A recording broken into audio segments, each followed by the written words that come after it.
Praise the Lord. இன்றைக்கு நாம் 11ஆம் நாள் வேத வாசிப்பாக டெய்லி டோஸ் ஆஃப் டிவைன் சேனலில் மத்தேயு 11ஆம் அதிகாரம் மற்றும் சங்கீதம் 11ஆம் அதிகாரமும் வாசிக்க கேட்போம்.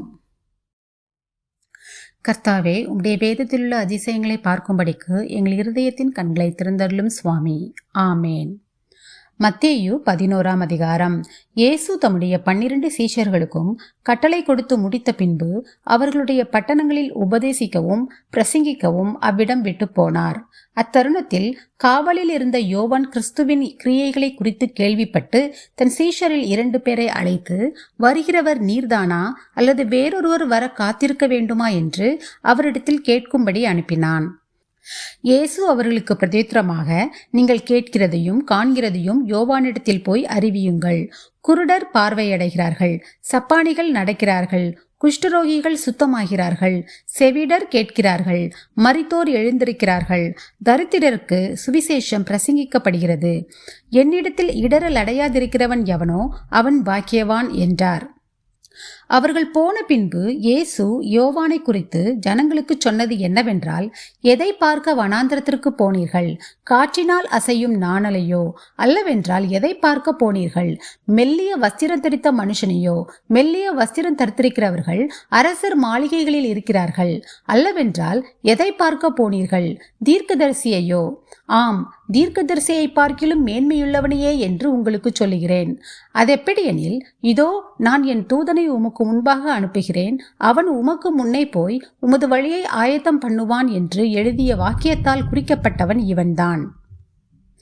ஸ்திரீகளிடத்திலே பிறந்தவர்களில் யோவான் ஸ்நானனை பார்க்கிலும் பெரியவன் ஒருவனும் எழும்பினதில்லை. ஆகிலும் பரலோக ராஜ்யத்தில் சிறியவனாயிருக்கிறவன் அவனிலும் பெரியவனாயிருக்கிறான் என்று உங்களுக்கு மெய்யாகவே சொல்லுகிறேன். யோவான் ஸ்நானன் காலம் முதல் இதுவரைக்கும் பரலோக ராஜ்யம் பலவந்தம் பண்ணப்படுகிறது. பலவந்தம் பண்ணுகிறவர்கள் அதை பிடித்துக் கொள்கிறார்கள். நியாயப்பிரமாணமும் தீர்க்கதரிசிகள் யாவரும் யோவான் வரைக்கும் தீர்க்க தரிசனம் உரைத்ததுண்டு. நீங்கள் ஏற்றுக்கொள்ள மனதாயிருந்தால் வருகிறவனாகிய எலியா இவன்தான். கேட்கிறதற்கு காதுள்ளவன் கேட்க கடவன். இந்த சந்ததியை யாருக்கு ஒப்பிடுவேன்? சந்தை வெளிகளில் உட்கார்ந்து தங்கள் தோழரை பார்த்து, உங்களுக்காக குழல் ஊதினோம், நீங்கள் கூத்தாடவில்லை, உங்களுக்காக புலம்பினோம், நீங்கள் மாரடிக்கவில்லை என்று குறை சொல்லுகிற பிள்ளைகளுக்கு ஒப்பாயிருக்கிறது. எப்படியெனில், யோவான் போஜனபானம் பண்ணாதவனாய் வந்தான், அதற்கு அவர்கள் அவன் பிசாசு பிடித்திருக்கிறவன் என்றார்கள். மனுஷகுமாரன் போஜனபானம் பண்ணுகிறவராய் வந்தார், அதற்கு அவர்கள், இதோ போஜன பிரியனும் மதுபான பிரியனுமான மனுஷன் ஆயக்காரருக்கும் பாவிகளுக்கும் சிநேகிதன் என்கிறார்கள். ஆனாலும் ஞானமானது அதன் பிள்ளைகளால் நீதியுள்ளதென்று ஒப்புக்கொள்ளப்படும் என்றார். அப்பொழுது தமது பலத்த செய்கைகளில் அதிகமானவைகளை செய்ய கண்ட பட்டணங்கள் மனம் திரும்பாமற் போனபடியினால் அவைகளை அவர் கடிந்து கொள்ள தொடங்கினார். கோராசினே, உனக்கு ஐயோ! பெத்சாயிதாவே, உனக்கு ஐயோ! உங்களில் செய்யப்பட்ட பலத்த செய்கைகள் தீருவிலும் சீதோனிலும் செய்யப்பட்டிருந்ததானால் அப்பொழுதே ரெட்டுடுத்தி சாம்பலில் உட்கார்ந்து மனம் திரும்பி இருப்பார்கள். நியாய தீர்ப்பு நாளிலே உங்களுக்கு நேரிடுவதை பார்க்கிலும் தீருவுக்கும் சீதோனுக்கும் நேரிடுவது லகுவாயிருக்கும் என்று உங்களுக்கு சொல்லுகிறேன்.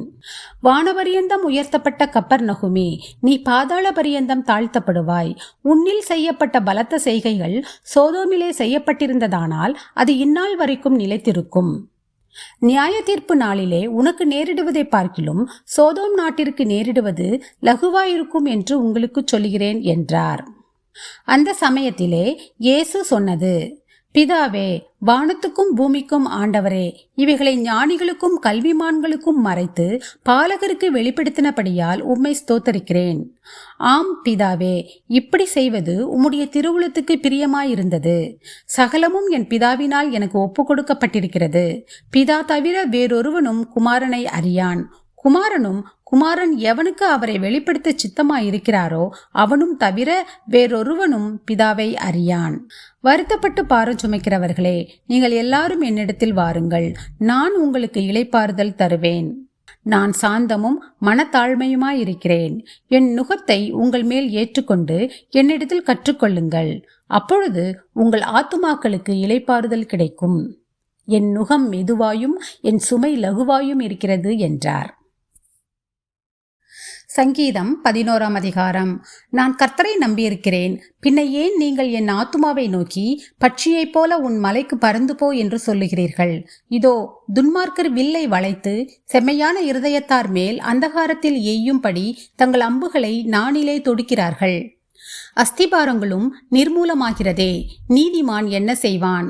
கர்த்தர் தம்முடைய பரிசுத்த ஆலயத்தில் இருக்கிறார். கர்த்தருடைய சிங்காசனம் பரலோகத்தில் இருக்கிறது. அவருடைய கண்கள் மனுபுத்திரரை பார்க்கிறது. அவருடைய இமைகள் அவர்களை சோதித்தருகிறது. கர்த்தர் நீதிமானை சோதித்தருகிறார். துன்மார்க்கனையும் கொடுமையில் பிரியமுள்ளவனையும் அவருடைய உள்ளம் வெறுக்கிறது. துன்மார்க்கர் மேல் கன்னிகளை வர்ஷிக்க பண்ணுவார். அக்கினியும் கந்தகமும் கடுங்கோடை கொந்தளிப்பும் அவர்கள் குடிக்கும் பாத்திரத்தின் பங்கு. கர்த்தர் நீதியுள்ளவர், நீதியின் மேல் பிரியப்படுவார். அவருடைய முகம் செம்மையானவனை நோக்கி இருக்கிறது. ஆமேன். நாம் ஜெபிப்போம். அன்புள்ள இயேசு சுவாமி, இந்த அருமையான காலை வேலையை தந்திருக்காக உமக்கு கொடான் கொடை நன்றி கர்த்தாவே. எத்தனையோ பேருக்கு இல்லாத சிலாக்கியத்தையும் பாக்கியத்தையும் அற்ப பாவிகளும் தூசிகளுமாகிய எங்களுக்கு தந்திரே, அதற்காக உமக்கு நன்றி ஏசப்பா. எங்களுடைய ஆயுசு நாளில் ஒரு நாளை கூட்டி சேர்த்த தயவுக்காக உமக்கு நன்றி ஏசப்பா. அப்பா, எங்களுடைய பாவங்கள் ஒவ்வொன்றையும் கர்த்தாவே உம்முடைய கல்வாரியின் ரத்தத்தினால் எங்களை கழுவி சுத்திகரிக்க வேண்டுமாறு ஜபிக்கிறோம் அப்பா. அப்பா, இப்பொழுதும் கூட வருத்தப்பட்டு பாரம் சுமக்கிறவர்களே, நீங்கள் எல்லாரும் என்னிடத்தில் வாருங்கள், நான் உங்களுக்கு இளைப்பாறுதல் தருவேன் என்று நீர் சொல்லியிருக்கிறது போல இந்த உலகத்தில் நாங்கள் அனுபவிக்கும் எல்லா பாடுகளையும் துக்கங்களையும் கஷ்டங்களையும் நீர்தாமே நீக்கி போட்டு எங்களுக்கு ஆறுதல் தர வேண்டுமாறு ஜெபிக்கிறோம். எங்களை ஆற்றி தேற்றும் அப்பா. எங்கள் குடும்பங்களில் சந்தோஷத்தையும் சமாதானத்தையும் நீர்தாமே தர வேண்டுமாறு ஜெபிக்கிறோம் அப்பா. படிக்கிற எங்கள் பிள்ளைகளுக்கு தேவையான ஞானம், ஞாபக சக்தி, சமயோசித புத்தியை கொடுத்துடலும் அப்பா. வேலைக்கு போகிற பிள்ளைகளின் கையின் பிரயாசங்களை வாக்கி செய்துள்ளோம். கைட்டு செய்கிற ஒவ்வொரு காரியங்களையும் நீதாமே ஆசீர்வதித்து கொடுத்துள்ள வேண்டுமாறு ஜெபிக்கிறோம் அப்பா. இந்த நாள் முழுவதையும் உடைய கரங்களிலே ஒப்பு கொடுத்து விடுகிறோம் அப்பா. நீர் பொறுப்படுத்திக் கொள்ளும், வழி நடத்தும், ஆசீர்வதியும், காத்துக்கொள்ளும், பலப்படுத்துங்க. இயேசு கிறிஸ்துவின் மூலம் ஜெபம் கேளும் எங்கள் ஜீவனுள்ள நல்ல பிதாவே. ஆமேன். என் ஆத்துமாவே கர்த்தரை ஸ்தோத்திரி, என் முழு உள்ளமே அவருடைய பரிசுத்த நாமத்தை ஸ்தோத்திரி. என் ஆத்துமாவே கர்த்தரை ஸ்தோத்திரி, கர்த்தர் செய்த சகல உபகாரங்களையும் மறவாதே. ஆமேன். ஆமேன். நாம் அடுத்த நாள் வேத வாசிப்பில் சந்திப்போம். God bless you.